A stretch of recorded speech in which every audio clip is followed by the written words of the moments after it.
All right. Here we go. Hello, welcome. Good afternoon, good morning. There's the chat box. Why don't you guys say what's up and where you're from or where you're tuning in from in the chat if you want to, so we can see who we got here. Thank you for joining. We're gonna do a Q&A today. And if you have questions already, burning questions around fitness, nutrition, wellness, mindfulness, veg supplements, training, feel free to just ask us in the Q&A box, and we'll get, or there's a, there's a little Q&A box right there. Why don't we just start by introducing ourselves? I'm sure most of you probably know who we are because you probably found this link through our social media, but I'm Nimai, and we are both the co-founders of Vedge Nutrition. We started the company a couple years ago and have since released many different products, including protein, pre-workouts, multivitamins, greens powder, creatine's on the way, creatine, and then the green powder is on the way as well. So we're here to answer any questions that you may have regarding fitness, nutrition, anything. And I'll introduce myself. This is my live stream. My name is Bianca Taylor, and I've also been a part of Vedge from the beginning of its creation. I was a personal trainer certified in plant-based nutrition for the past several years. I've been vegan for almost 8 years, and I went vegan back in 2014. And at the time, there was not any good vegan protein powders. And every year that passed by, I always thought there was going to be a good sports supplement company, and if nothing ever came out that tasted good, or it would test high for heavy metals. So it was kind of discouraging looking for protein powder. So me and Nimai and the rest of the Vedge team really wanted to create products that taste good, are tested, third-party tested, organic, products that you could trust, and that, especially when it comes to the protein powder, does not taste like dirt. It actually tastes very good. So, and we're going to be giving you guys a special discount as well today for tuning in. So feel free to drop your questions in the Q&A box, and we go ahead and get started. Want to start with the first one? Yeah. So the first one says, first and foremost, how are you? I'm doing good. How about you? I'm doing great. I'm happy to be here. I just ate breakfast. So we just ate breakfast together. So yeah, I'm nice and satisfied and good. Happy to be here. And thanks for allowing me the opportunity. My question is, when building muscle, how do you know when to add more calories, since having more muscle would require more calories? This question is from Jamil. So when it comes to increasing your caloric intake, right? Because if you want to put on size, if you want to gain weight, you're going to need to be in a caloric surplus. A good baseline to start with is collecting some data of where you're at, seeing your body fat percentage, weighing yourself. If you have access to do some sort of scan, there's like the DEXA scan, there's different types of scans, so you can get really specific. And then from there, you can calculate your macros and follow that for about a week or two. And then once you kind of have that start, then from there, you can increase your calories, depending on how much of a bulk you're trying to do. 50 to 100 calories every week or every other week is good. It doesn't have to be as much as 100. It could be on the lower end, depending on how slowly you want to bulk. If you want to avoid, if you want to make sure you're focusing more so on adding muscle and not body fat, then you're going to want to increase it a little bit slower. We call that like a lean bulk. It takes a little bit longer to get your results, but you're not going to be putting your body through gaining weight so quickly, so you're not going to gain too much excess fat along the way.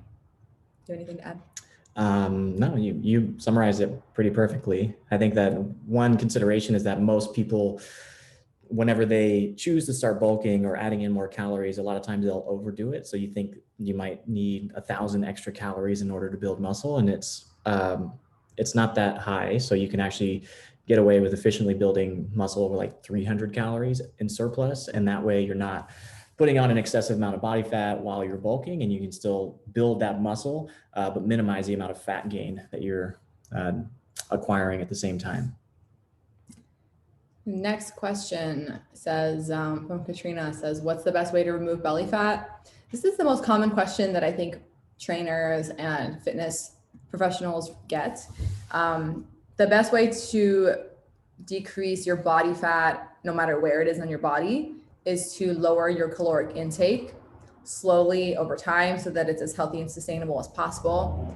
Unfortunately, we can't target certain areas of our body and eat a certain way or exercise a certain way to make fat in a certain area decrease faster than the rest of your body. Our bodies don't work that way. Everybody's fat loss journey is going to look different as well, which your genetics are going to play a role. So for some people, maybe you do a caloric decrease, and over time you're going to see your upper body lose more fat than your midsection, or your midsection loses fat before the rest of your body does. So that's going to vary person to person. But in short, the answer is just to go on a caloric deficit. Mm-hmm.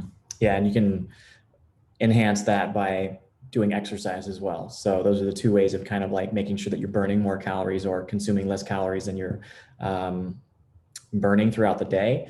And that will lead to a fat loss or a weight reduction. So that was a great question and very common, like Bianca said. Super common, yeah. Yeah. The next question is from Ariana. She says, why is the protein powder in a bag versus being in a container like the other veg supplements?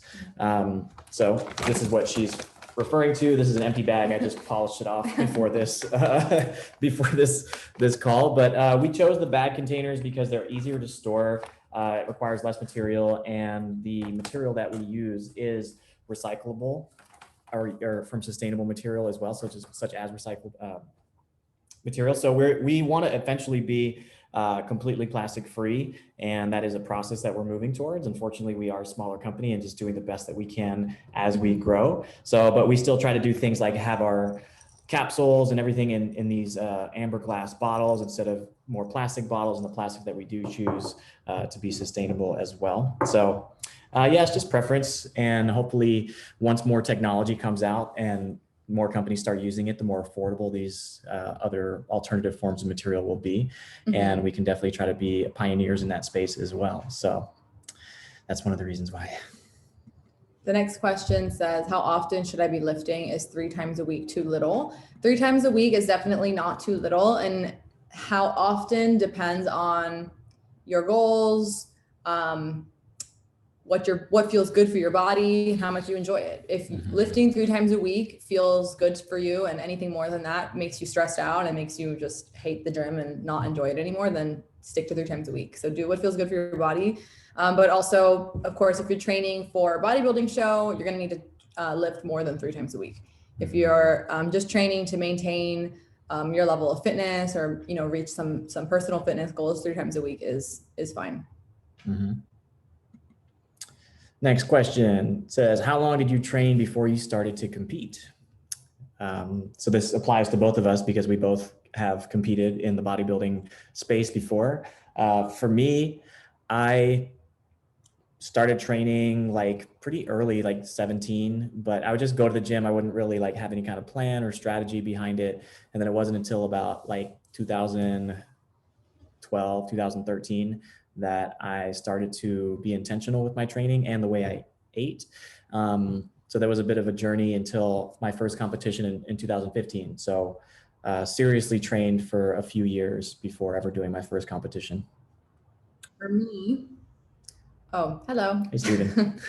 Hey, Steven. For me, wait, how long did you do a show prep for though? Because I don't know if that was a question also. Maybe answer that. So my first show prep was, I believe 8 weeks, 7 or 8 weeks. And even whenever I was competing at the professional level, my show preps only took about 7 weeks, just because I tend to stay relatively lean year round. And just naturally with plant-based diets, this is my experience. I do feel like the plant-based diet helps significantly with recovery time. So I'm able to like really utilize the nutrition that I'm feeding myself in a show prep. So I like lean out very, very quickly. So some other bodybuilders take like 8 to 16 weeks. Some even go as far as like 24-week preps. But mine normally was in like the 7 to 8 week prep time. For me, the first kind of answer that Nimai gave, I started working out when I was 19 and I started competing when I was 20. So I was only really training seriously for a year. And by seriously, I mean going to the gym, you know, four to 5 times a week before I decided to start a show prep. And before that, I only ever danced. I used to run. So I was always fit. So for me to transition into that like bodybuilding regimen was not too difficult. And then my first show prep was, I think 12 weeks. And then my next show prep after that was 16 weeks, which is a really long time to be on a diet. Yeah. And it feels like forever. Like eight weeks sounds like a short show prep, but when I really think about it and I think about dieting for 8 weeks, it's actually a long time to be on a diet. Yeah. So those are just our answers. And that was for me, that was back in 2013. So if I competed now, I would probably try to do my show prep time completely different. Like I would do everything different. So. Yeah. It just depends per person, and where you're at and what your goal is. And yeah. Next question, also very related to what I just said. How much protein do I need daily? This is dependent on the individual, highly dependent on your needs. Whether you are just somebody that is looking to be healthy, the daily recommended intake for men is like 60 grams of protein, around 60 grams of protein per day. Women, it's a little bit less than that. But if you're an athlete, then obviously you're going to need more nutrition to help you not only fuel your workouts and your training, but to also recover. So normally, for bodybuilders, you can go up to, I think the range is like 1.6 to 2.2 grams of protein per kilogram, which ends up being like 0.72 to 1 gram per pound of body weight. That's like the upper range. Just know that many people go beyond that, and you don't need as much protein as you may think you need. So it's important to calculate that for yourself. Yep, you might answered it. Yeah. Next question says, what does the essential do? Can you pass me that? Yes, ma'am. So the essential is a good way to make sure that you get your vitamin D, your B12, and your omega fatty acids. It's a nice way to ensure it because it's something that not just vegans, but all people in general across the board are relatively low in. B12 is something that the majority of people are low in just because the way we used to get B12 in ancient times was by eating dirty vegetables and drinking from rivers and streams because B12 is a bacteria. But now that everything is, fumigated isn't the right word. But they put pesticides on everything, so they kill all the sanitized. Yeah, everything is sanitized. Fumigated is not the right word. So we are not getting natural sources of B12. So this is a really easy way to make sure that you're getting your B12, your vitamin D, and your omega fatty acids, which are also, your omega fatty acids are super important for your brain health as well. So if you're somebody who struggles with your mental health in any way and you're not taking any sort of omega fatty acid, I would suggest taking a supplement, and we have one for it. Next question says, should I cycle taking pre-workout? PS, I love the nitro pump. In all caps. Yeah, thank you for that. We're glad that you enjoy the products. As far as cycling goes, it's really up to you. You can take these supplements on a daily basis. The majority of the ingredients are like amino acids. So what you won't use, you just excrete. And, if you are taking the pre-workout, which does have caffeine as one of the ingredients, you might build a little bit of a tolerance to the caffeine. So you might not feel the effects. It's good to take breaks with caffeine every so often anyways. So if you give yourself like a couple of days off a month of caffeine, then on those days, don't take the pre-workout. But other than that, it's fine. Like Nimai said, if it's in excess in your body, you're gonna urinate it out. Yeah. And we both like coffee and like Celsius and like pre-workout. So we like are very aware that we take caffeine and other products. So a lot of the times with the pre-workout, I don't want to have like extra caffeine, which is what makes this product so great, because I used to not be like that. I used to be like, yeah, give me more caffeine, which is like why we have like the pre-workout, which has the added caffeine. But now I'm like, all right, I need to chill on the caffeine. Like I'll do the pre-workout with nothing and just have still really great workouts and really great energy, but not any of the stimulants. I want to answer this question though. Okay. So just put it in the chat.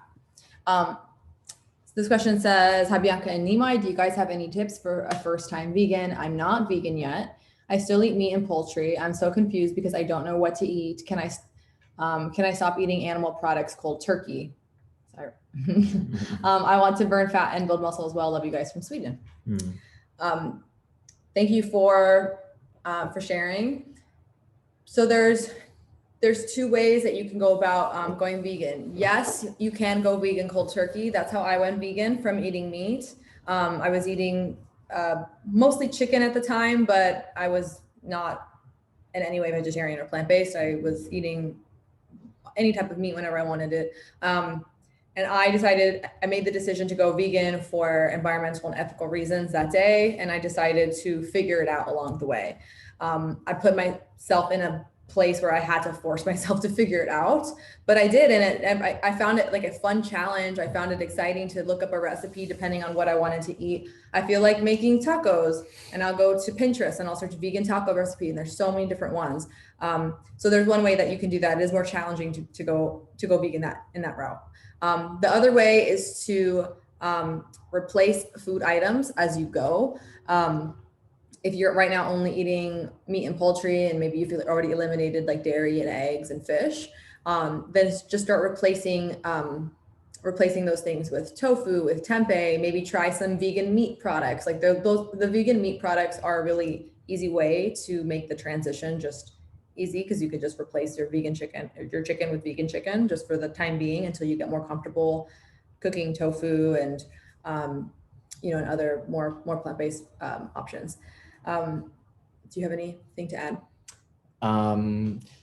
Yeah, there's quite a few different ways to transition. Some, like Bianca said, if you have a good enough reason and you have a firm enough conviction as to why you want to be vegan. Some people watch a video of animals in a slaughterhouse and immediately make the decision to never eat another animal product again. Other people are doing it more for health reasons and just want to feel a little bit better or look a little bit better or lose some weight. So whatever that reason is, I implore you to get really clear on that, because that'll help with how quickly you can make the transition. And like Bianca said, you could do it overnight, or you could also veganize your favorite meals.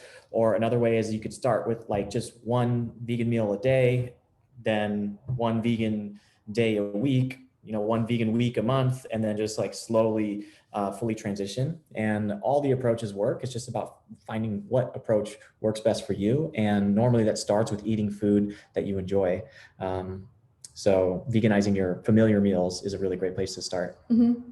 And you can Google any meal, just vegan, vegan chicken parm, vegan pizza, vegan pizza bagels. And you'll normally find both sides of the spectrum too, where you could go just like using a bunch of alternative like meat products, like Beyond Meat or things like that. Or you can use like the whole food plant-based like option of creating that same dish and like just without using processed meats or processed foods too. So you'll find both options online, both types of recipes. Okay. Next question says, how did you become a vegan nutritionist? What type of schooling courses does it entail? So neither one of us are nutritionists or registered dietitians. So the nutrition industry can be a little confusing if you're not too familiar with it. So there's, to be a registered dietitian or nutritionist, you do need to have certain amount of schooling and take certain tests to get those degrees. Mm-hmm. We both are certified in plant-based nutrition, which is a certification that is great if you are a personal trainer or a coach. It's not the same as being a registered dietitian. Creepy cat in the background. He's like, what are you doing? All right, you guys are getting a free show too. This is hilarious. I know. It's just nobody's gonna listen to us anymore. They're just gonna watch the kid. I know. It's just like having a ball of those things right now. That's funny. So the course that we took to get that certification is from Cornell University online. So just search, Cornell University plant-based nutrition certification, and then you can take that one online. Yeah, I mean, in the coaching that we have team members that are dietitians that approve like our meal plans and everything that we provide. But a lot of it also has our own personal experience with giving advice as well, with like both of our experience in bodybuilding and coaching thousands of people. So that also really helped because it gives you a very broad view of how different people react differently to different forms of training and different forms of eating. So yeah, the courses that she mentioned are really great information too. Next question says, hi guys, currently using another brand for multi and have thought of switching, but haven't had an issue with my current multi. What are other reasons to use this multi versus the one I am using? So in comparison of, the multivitamin you're using to the Vedge Essential, I would probably start with is if it's organic and the different testing that it's had. That's usually a place where a lot of companies will fall short. Of course, I don't know which brand you're referring to, so I can't kind of give a direct comparison. Of course, ours is vegan. I don't know if yours is vegan as well. Do you have anything else to add?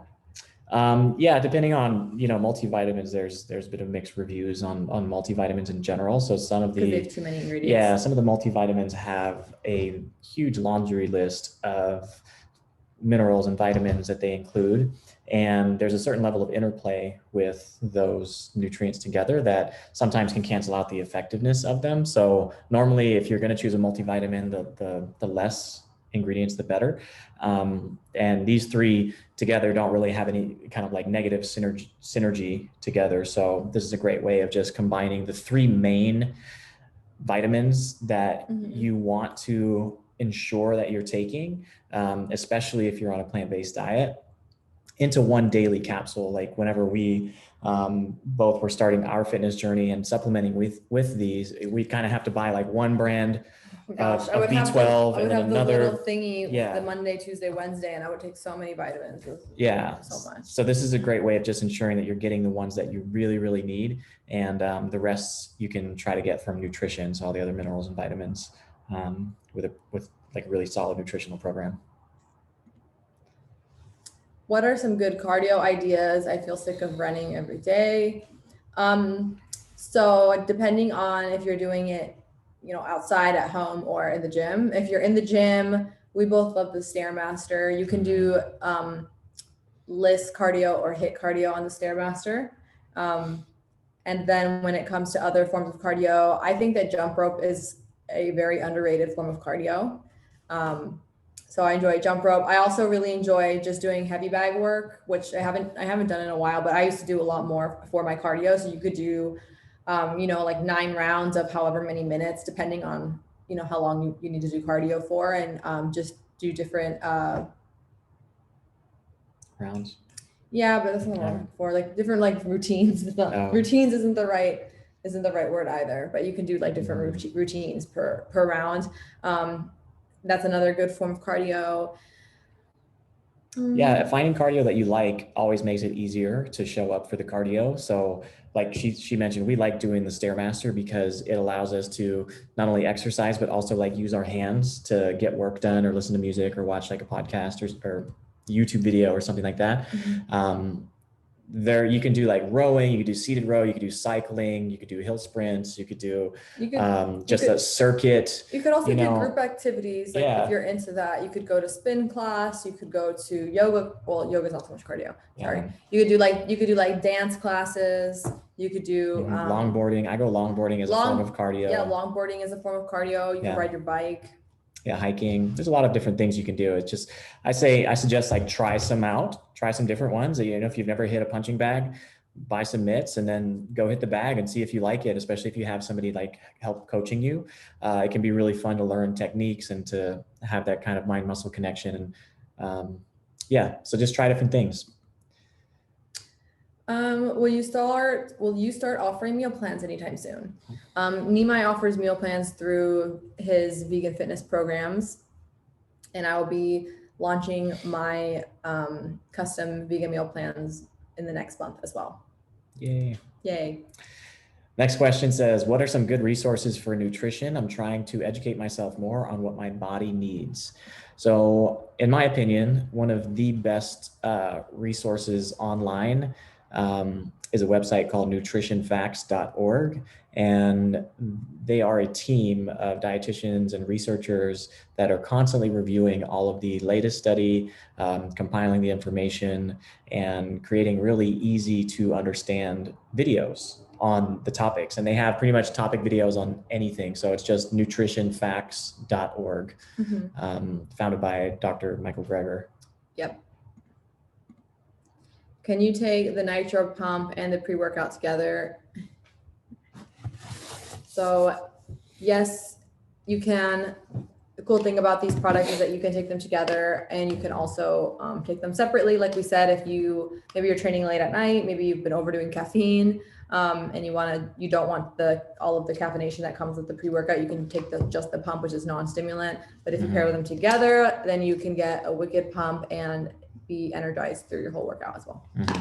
Wicked pump. Well, you like that. You don't like that word. It's like you're from Boston. Wicked pump. All right, next. Is that a Boston? I feel like it's a Boston. That's a Boston slang. Yeah. Next one from David. I don't know. Says, for the creatine supplement, can you add it to homemade fruit smoothie? Also, do you need to take creatine daily or just a couple days a week? Thanks. So David, great question. Yeah, the thing about creatine is it's most effective when you take it consistently. So there's a bunch of different types of creatine. You've got creatine monohydrate, creatine HCl, you have like creatine ethanoate, like all these different types. But the most studied and the most researched is creatine monohydrate. And it's been proven to be super effective. It's a safe supplement to take. And most creatine is actually made more or less the exact same way. So you would think that the effectiveness of certain products would all be the same, but the difference is quality. So some people's, some supplement brands don't really test for quality and purity and potency and contamination like we do. So we run all of our products through a very vigorous testing program and certify them and make sure that they're the cleanest that they could possibly be. And this particular creatine, we also added 2 grams of adaptogenic mushrooms to the mix because we also believe in the power of plants, and adaptogens are a really great way to increase endurance. So increase like oxygen transport to allow you to train harder and longer and ultimately make more progress. So my advice is just take creatine at the same time and when it's most convenient for you. Next question says, how can I help build my own following? So this is another question I think a lot of people have a lot of interest in, that we get asked quite a bit.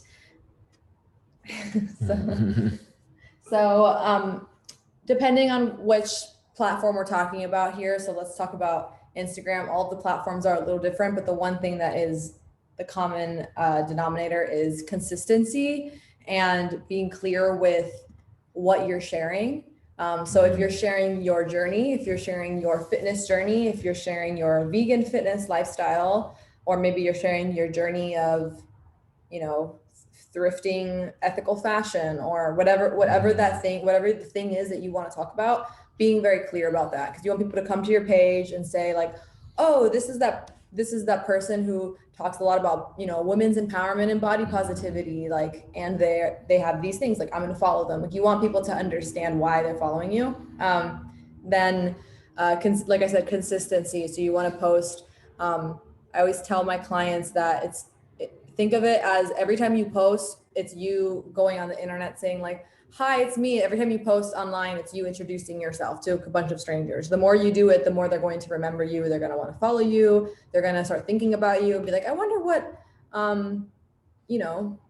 Sarah Fitness is doing today, and they'll want to go look, and then they will, become a loyal follower. But if you post once a week as a new account, nothing's going to happen. Not much is going to happen there. And also it's just stay relevant with what the constant changes of social media. It's constantly changing. Instagram constantly comes up with updates. When they come out with updates, you want to utilize those updates. And when things are trending, like right now, TikTok is kind of the thing right now. So when something's trending on TikTok, you want to get ahead of the trends, and you just want to stay super on top of Well, it. yeah, Yeah. you just want to stay well versed with Yeah. what's trending. So you have to be a consumer and to be a yeah, really you have good to creator you have as to well. spend time consuming it. Yeah. And like everything she said, and you know, use your own superpower. Like your superpower is your uniqueness, like the creativity that you bring to the world. And don't just try to recreate what everybody else is doing. Don't try to marginally be better or make slightly better content than somebody else in a similar space. Just put your own twist on it. Like people crave creativity, people crave authenticity. So and that is the best gift you can give to the world, because you're adding your own unique, you know, flavor, spices and flavor to it. So just stay with it. How can I keep myself motivated to make it to the gym every day? So I think a more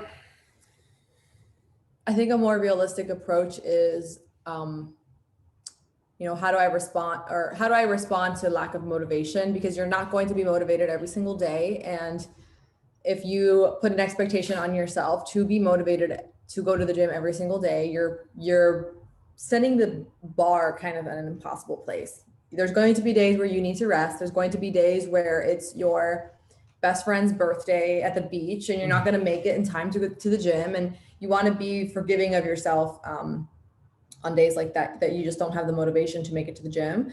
But on the days that you lack motivation, what can you do? How can you respond to yourself? I would say one is, you know, remember your why, remember why you started, remember what are your current goals right now. If you are not clear with your goals, you're not going to have motivation, because there's no reason for you to push yourself to go to the gym because you don't even know what you want out of it. So sit down, journal, get clear on your goals. What are your goals for your body? What are your goals that you want to feel? You know, do you want to focus on strength? Do you want to focus on speed? Do you want to focus on outdoing your past, you know, PRs and or, you know, physical physique? Get clear on those goals, and then on the days that you lack motivation, sit down with your journal, look at the goals, see if anything needs adjusting. For me, take a scoop of pre-workout and put on like have a playlist of like music or something that ritual. Having ritual really helps, and like have that structure. Yeah, like a little gym ritual. Like I love to be drinking pre-workout on the way to the gym, like blasting like Lady Gaga or whatever I feel. Like sometimes I feel like I'm like, I need Lady Gaga, and sometimes I'm like, I need Big Sean. Like whatever the artist is that pumps you up, or maybe it's listening to like a motivational podcast, listening to back in the day when I was competing and I had to be at the gym every day and I didn't have the flexibility that I do now. And I would lose motivation. I would go to YouTube and I would search bodybuilding motivation. And there's like all these like things of like these old school bodybuilders, like like Arnold and stuff. By the end of it, you're like, yeah, by the end of it, let's you're go like, train. Let's go. So maybe that you can always try that too. Just go to, just go to YouTube and search bodybuilding motivation. Or, you know, you can go to your social media or go to TikTok or whatever and like look at your favorite, you know, your people that inspire you. I think it's all of that was really great, what she just shared. I think just to add to what she said, I feel like a lot of people think motivation is something, it's like a driving force, right? It's like pushing you to something. I think motivation can also be like a pulling force. So a great way to do that is, like Bianca mentioned, get really clear on what it is that you want to accomplish. And sometimes when you have these like outcome-based goals, so it's like, oh, I want to lose 10 pounds. Like that's great, but that's not enough of like a pulling force to keep you showing up even when you don't really feel like it. It's more like creating like an identity shift of, I want to be somebody who takes care of their health. Like I want to, like the goal isn't to like run a mile, it's to become a runner, if that makes sense, you know? So you want it to be part of who you are, and setting up the habits and the lifestyle around that person that you're trying to be. And the more you act as though you're already that person, the more you will just end up becoming that person. And it will be a new way of being, to where you're constantly going to the gym, even when you don't feel like it, because that's just part of who you are at your core. You know, you're somebody that prioritizes their health because you know the importance of it and the benefits and the return on investment that you will get by doing that prioritization. So that's good advice. Thanks, baby. You should be a coach. You should be a coach. All right. This person says, can you talk about stretching? They use this emoji. I always thought that was like a ballerina emoji. It's somebody going like this. Oh, you know how the ballerinas always dance? Yeah, you can use it as a ballerina or stretching. Yes, so let's talk about stretching. Stretching is important. A lot of people don't stretch enough. If you can't touch your toes, that's a good, like, you don't have to be able to pop into a split, but if you can't touch your toes, then you should probably stretch more. It's going to be beneficial for not just your training and to, help take care of your muscles and to take care of your body to look good and everything, but it's part of your long-term health. Just like, exercise, eat well, drink water, get sunlight, take your vitamins, stretch. That's part of that too. I think it's part of that. It's part of the overall wellness routine that a lot of people forget about. So this is your reminder to stretch. And if you're just watching this while you're, sitting in your chair at home or on your bed, you could be stretching while you're listening to us talk. Yeah. We can't be stretching right now for sure. Yeah, bodies are meant to move. And I feel like when people are too stagnant, then that's when issues start to occur. That's when imbalances start to occur, whether that's posturally or, emotionally, physically, spiritually. So stretching is a really great way to not only ensure that you're moving and you're like moving energy through your body to get new life and new nutrients and everything else, but it's also a great way to connect with your body and really use your intuition to feel what your needs are in that moment. And sometimes you're like, oh, I'm really tight in this area, and your body naturally knows what to do if you just include movement. So stretching is a really powerful way to connect. It's a great way to get better range of motion, to develop the mind-muscle connection, and we are both huge proponents for it as far as injury prevention goes. I'll be right back. Okay, she's running to go take care of the kitty. Next question from Luis says, how often do you guys switch your workout routines? Currently stop training weights and doing calisthenics for a month, and then we'll go back with a hybrid type training. Look, that's awesome. I love when people do multiple styles of training, and sometimes your interests change. For me, my interest regarding training has been more or less the same for a while now. Over time it's evolved, but initially it was, bodybuilding and just like that hyper focus of trying to get as big as possible and as quickly as possible, and then also getting as lean as possible for bodybuilding contests and being in that competition mode. But since I retired, I'm less focused about that and more focused on like functionality, how my body feels and how it can move, what type of things can I do with it that I like, that require athleticism and functionality. So that is kind of how my training has evolved over time. So, but within that, it's always still pretty structured as far as like the type of like how many sets and reps I do, and just making sure that I'm always training for strength because I genuinely enjoy it at the same time. I switch up my workout routine whenever I feel necessary to, and it's pretty much only I switch from kind of training more like bodybuilder style push pull cardio to spending more time dancing or pole dancing. That's what I like. That's what how I enjoy switching it up. And then sometimes I'll do like a hybrid of pole dancing for cardio and upper body, and then lifting only to do my lower body, legs and things like that. And I just try to be intuitive with what I feel like feels fun and good. Do either of you use energy drinks? Yes. Yes, we do. We do. And I feel wrong saying this because this is a Vedge live stream and we use another company. Vedge doesn't have energy drinks yet. It would be one of my dreams for Vedge to have energy drinks because there's only one brand of energy drink that I like that's vegan and like clean and everything. But when it comes to energy drinks, just look at the ingredients. Some of them are not vegan. So just pay attention to the ingredients. And of course, you know, the added sugar, added artificial colors, and all of those things, they do have an effect on your body. So just be conscious of that. Next question says, can you share a quick tip on communicating in a productive manner with your significant other? Any small tip is appreciated. Also share your best advice on delivery of a vegan lifestyle to a non-vegan that is not offensive. These are two very simple but loaded questions. So the first one, yeah. quick tip on communicating in a productive manner with your significant other. Man, there's volumes of books on this one. Right, and there's so many, like a quick tip. There's so many. I would say to not take things personally, to not take the things that your partner does and says personally, and remember that everybody is doing the best that they can with the level of awareness that they have.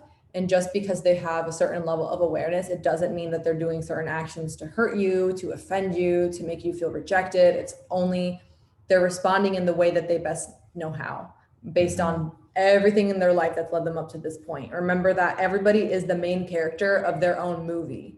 A lot of times it's easy to think that when our partner says something, or they reject us, or they can't hold space for us, we immediately think that personalize it.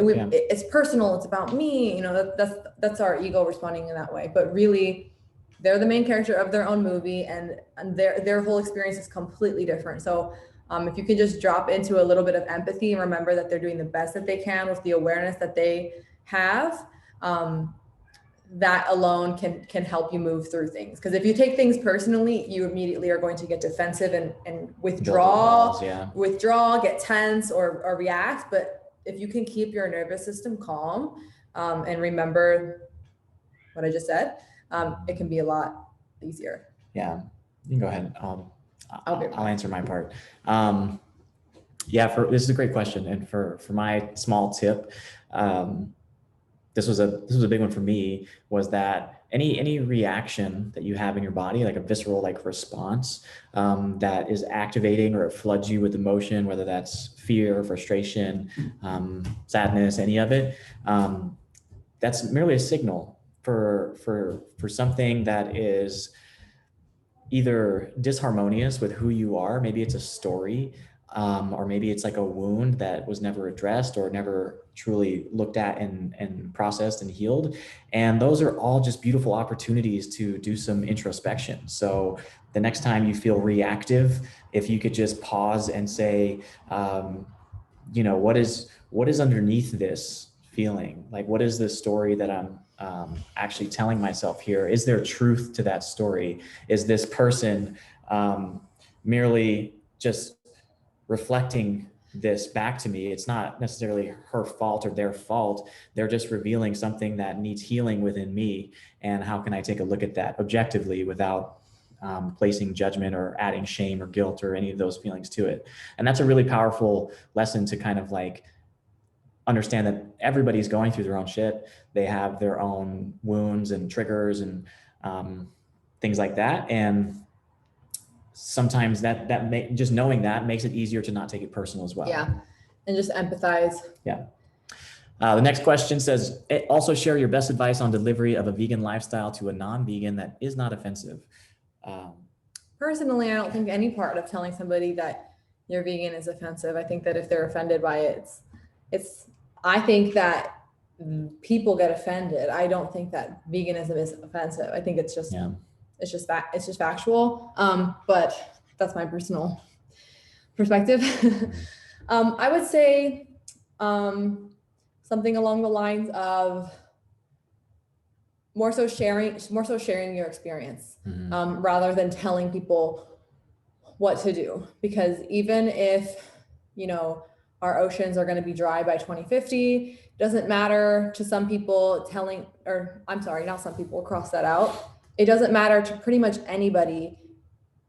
You can't tell people what to do. We don't have the right to tell other people what to do.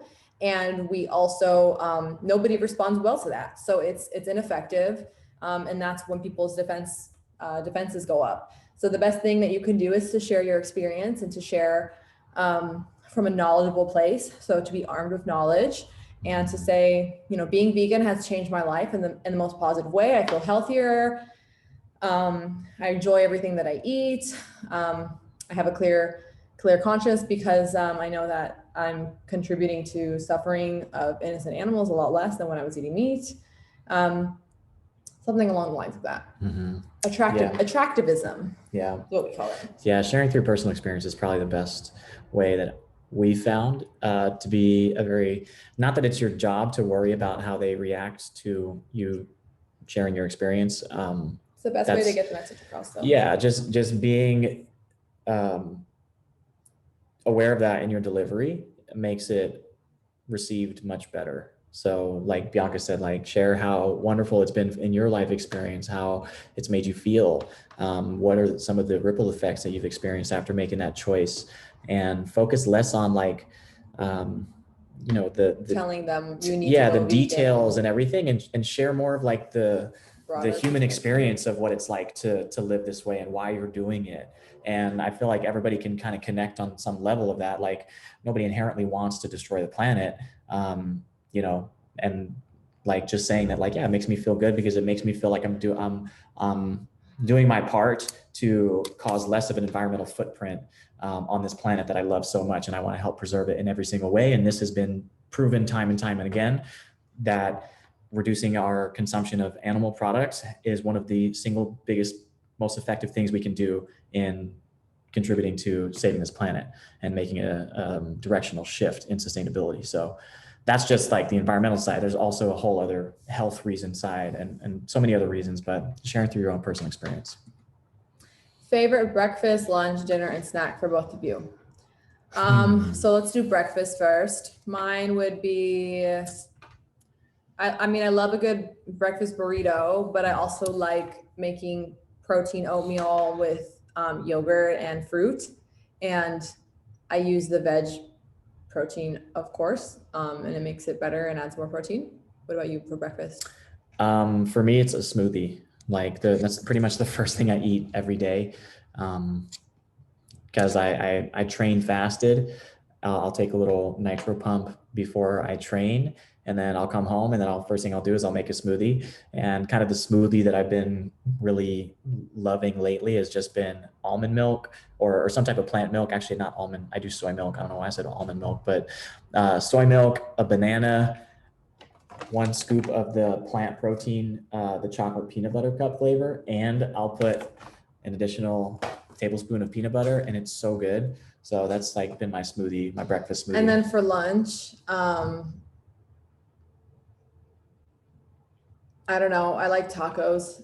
I like vegan fish tacos. There's a restaurant in yeah, those are good. In LA called Sugar Taco, and they have the best vegan fish tacos. They're so good. Mm-hmm. Yeah, I think for me, I'm so simple. Avocado toast is like always. That's a snack. Yeah. Okay. So that I'll use that as my snack. Avocado toast for my snack, and for lunch, I'll say probably burritos. And then for dinner. For dinner, I love stir fries. Yes. And like curry and stir fries. Stir fry curries. Yeah. I love noodles. So any way that you can have noodles. So like ramen with tofu and veggies, or pad thai or chow mein, like noodles with vegetables in any way. And then for my snack, because he said avocado toast for his snack. For my snack, I really just love vegan yogurt. I like the Forager vanilla flavored cashew milk yogurt, and I'll put that with just like some berries and like hemp seeds. Sometimes I'll put a scoop of peanut butter in there. Chef's kiss. Good stuff. What are you guys' thoughts on Turkestan? Do you know what that is? I don't know, turkesterone. Oh, tokesterone. I thought this was like a political issue. Like it was like a country. I know it was a country, but to be honest, I don't know what turkesterone is. I thought. Do you know what it is? No, okay, I'm sorry. I don't know what that is. I don't know what I thought. Next question. Do you find it hard to eat out while being vegan, or is it always the salad and veggies that you get? Thank you for answering this question, because the honest truth is absolutely never has it been hard for us to eat out. And we've traveled to quite a few different places. Los Angeles is of course amazing for vegan food, but we have eaten out vegan in the middle of nowhere in Costa Rica, in tiny islands in Greece. Tiny islands in Greece where they have seemingly nothing like vegan on the menu, like nothing's labeled like vegan this or that. But when you have an understanding of what's vegan and what's not, you'll realize that the majority of the world, like people that are considered themselves omnivores and they eat meat, a lot of what they eat is vegan anyway. So there's a lot of different dishes and tapas and desserts and things that are naturally vegan. It's super easy. The only place I've ever found it hard, and this is just circumstantial, is because I was in the Chinese airport like for like an 8-hour layover, and it was really hard for me to find like vegan food there. And it was also because everything was in Chinese. So even if it was like a packaged food that looked like it could be vegan, it was before Google Translate was the thing. It was back when, yeah, now you can like scan it with your phone and it will translate for you. Yeah, that would have helped. So I'm sure there were vegan options there, but he couldn't tell because he can't read Chinese. So yeah. What are some of the most powerful habits you guys have developed? Journaling. Yeah, journaling and mindful meditation. Yeah. I would also say to pause and ask myself if I want to do something before I actually do it.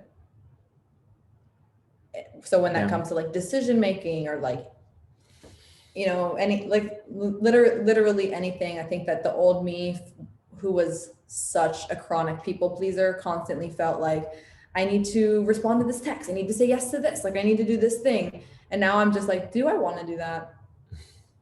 No, I ain't gonna do that.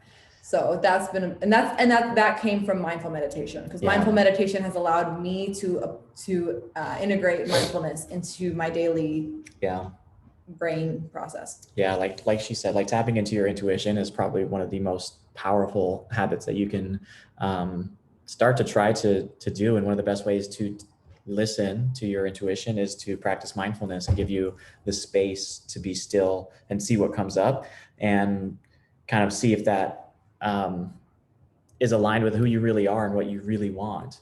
And you can kind of sense that by like the feeling it gives you, whether it produces like a good feeling or whether it produces like a negative, not so good feeling. And that'll kind of help guide you with your decision-making process and will always lead you to a place that you want to be. Do you feel being vegan helped you heal your eating disorder? Thank you so much for all you do. Love you both so much. Yes, actually. And of course, this is an anecdotal answer. I'm not speaking for all people who have recovered from eating disorders. For some people who recover from eating disorders, going vegan is actually not helpful at all because it's it can feel like it's a form of restriction. So do what is best for you. My personal story is that I went vegan in the midst of deciding that I wanted to not struggle with my eating disorder anymore and not be controlled by food. And it actually helped me because I suddenly had this passion for veganism and for the vegan movement. And so I wanted to show my friends and family, look at how healthy I'm about to get. Look at all this delicious food that I eat. I was living at home with my family at the time. So they were watching everything that I ate and I wanted to show them. And in doing that, I would just have fun, like cooking, and it made me fall in love with food again. And I know that my friend Evie Lynch, she's an actress and she has a podcast called the Chickpeas Podcast. We talked about it on her podcast, and she had a very similar experience in recovering from her eating disorder as well, and finding it empowering to feel passionate about food again through veganism. So. All right. Next question says, do you recommend meditating before or after workouts to have a clearer and healthier mind? I recommend first thing in the morning. Yeah, I think the most effective time would probably be first thing in the morning or right before you go to bed. Mm-hmm. And then any time in between is like an added bonus. So. How many hours of sleep do you typically get? I get more sleep for sure. Yeah, I don't get the best sleep. I could probably benefit from getting some more quality sleep, but. I usually go to sleep like 10 I usually go to sleep around like 10 p.m. at the latest, and then I'm usually up at like 6:30. Sometimes 6, sometimes yeah, we get up pretty 6. early. I used to have a tighter sleeping schedule before we got back together because I was living by myself and I had no distractions. So I'd be in bed by 8 and up at 5 a.m. the next day for like, did that for months at a time, but not so much anymore. Next question is from Jamil, says, when trying to build muscle, how do you know when to add in more calories and how much? We answered this question earlier. We did answer this question, Jamil. This is recorded, right? So everybody will receive the recording. This was the first question that we answered, I believe. What's the difference between training for building muscles versus building strength? Can you train for both? You can train for both, yes. Some people like to focus mainly on strength, which would be someone maybe training for powerlifting. But in doing that, your muscles will grow. Yeah, and there's different forms of strength depending on how you're quantifying it. If you're going for like a 1 rep max or going for like a 10 rep max. So you can train for both of those, but like luckily that style of training, whether that's like 4 sets of like 8 to 12, you can still get progressively stronger and progressively bigger at the same time, or you can go more so for strength and worry less about like hypertrophy and gaining muscular size.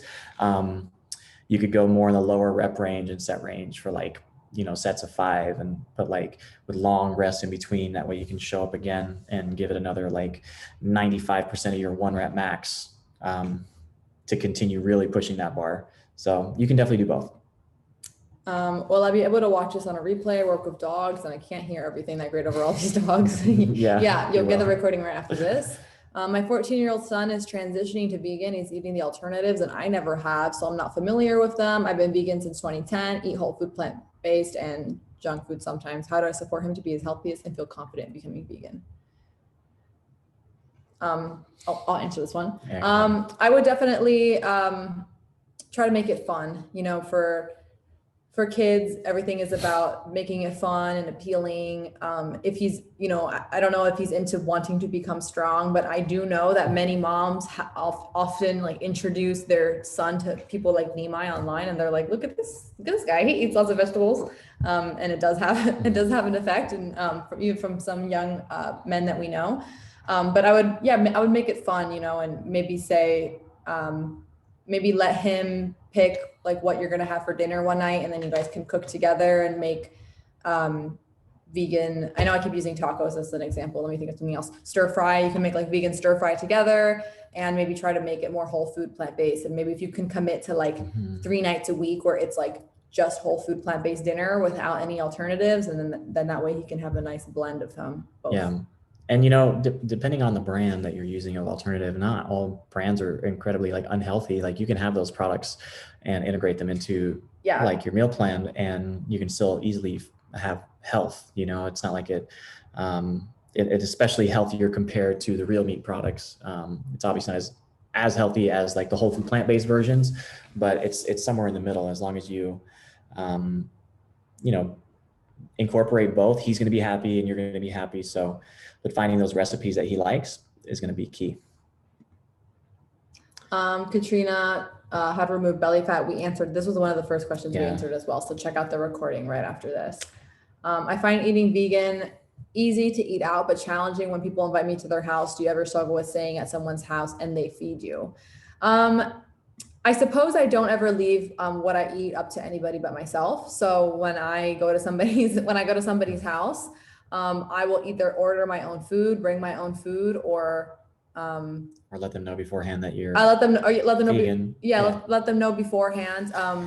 Most of the time for us, they kind of like, because we lead so much with the fact that we're vegan online, or we share so much about it, people already know that we're vegan. So they invite us over for dinner. They're like, they've taken that into consideration. But the other best way to handle it would be to communicate to them beforehand and be like, hey, just want to let you know, this is like my dietary preference.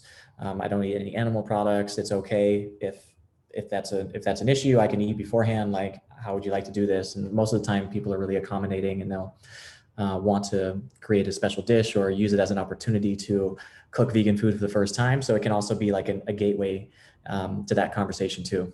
It just, takes a conversation to start that though. Next question says, for weight loss, do portion sizes and eating times matter? Yes and yes to both of those. Portion sizes definitely matter when it comes to weight loss, because depending on what you're eating, if it's very calorie dense or very calorie dense and not nutritionally dense. So these are things like processed foods that have like sugar, alcohols, and highly refined flour and things like that that kind of boost up the amount of calories that are in the food, but have no nutritional value. The portion can be relatively small, and it can be pretty unhealthy for you. And those are the things that you want to really minimize your portion sizes on. But compared to, let's say, whole food vegetables and like a healthy dish, like the portion can be really, really large, but it does not have nearly as many calories as the processed food option. And it's very densely packed with nutritional value as well. So being mindful of the sourcing of your portion of your meals and the portion sizing definitely makes a difference. And then same thing with eating time. You want to eat so that you can fuel yourself through your day and also through your training. The best time to eat for training is a couple hours before. And, trying to limit how much food you eat later in the day, just because that can affect your digestive system. It can also affect the quality of your sleep. So yeah, those things matter. You just don't want to eat too close to your sleeping window. Yeah. And what are your thoughts on reverse dieting? Can it be used to build muscle? Sorry. Yeah. So reverse dieting is basically retraining your metabolism to getting back to a stable and sustainable place. So normally when you're dieting for a certain amount of time, you are either restricting your calories or you're eating in a calorie surplus.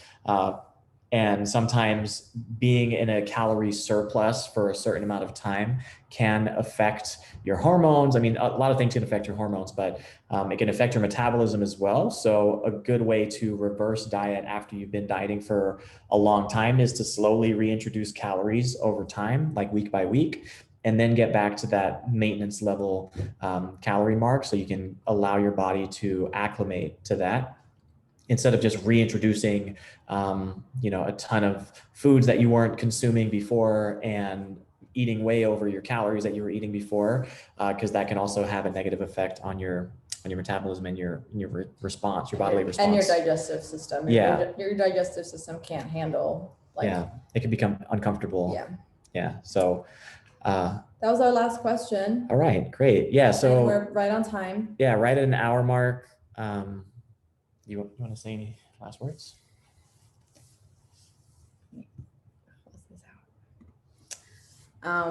Thank you guys for tuning in. We do have a special discount code for you. Are we giving it here or in the email? We can give it here, yeah. So we have a special discount code since you joined us for this webinar, and it is live QA 50 off. And this will give you 50% off your first new subscription. So if you want to, so having a subscription with Vedge is a super convenient way to save a lot of money on products that you use almost daily. So even if you use just one scoop of protein powder a day, then you might as well subscribe. The subscription is going to save you money. Or for the essential as well as something else that you might utilize every day. We have some exciting things coming up with Vedge. We have a new product that's going to launch soon. Can we say what it is? Yeah, okay. I've already teased it online. It's the greens powder, and it's mixed berry flavor, and it tastes good. And this is really exciting because a lot of us do not eat the amount of veggies that we should. So you could mix it into your smoothie, or you can just mix it with water, or maybe if you're giving it to like one of your kids, maybe mix it with some apple juice or something like that as well. But it does taste good on its own. So this is super exciting because this is a way to get all those extra nutrients and micronutrients from different greens and stuff. So stay tuned. And as always, you can also use Bianca on your purchases from Vedge. And thank you guys for tuning in. We'll do another one of these relatively soon, and sending you guys lots of love and light.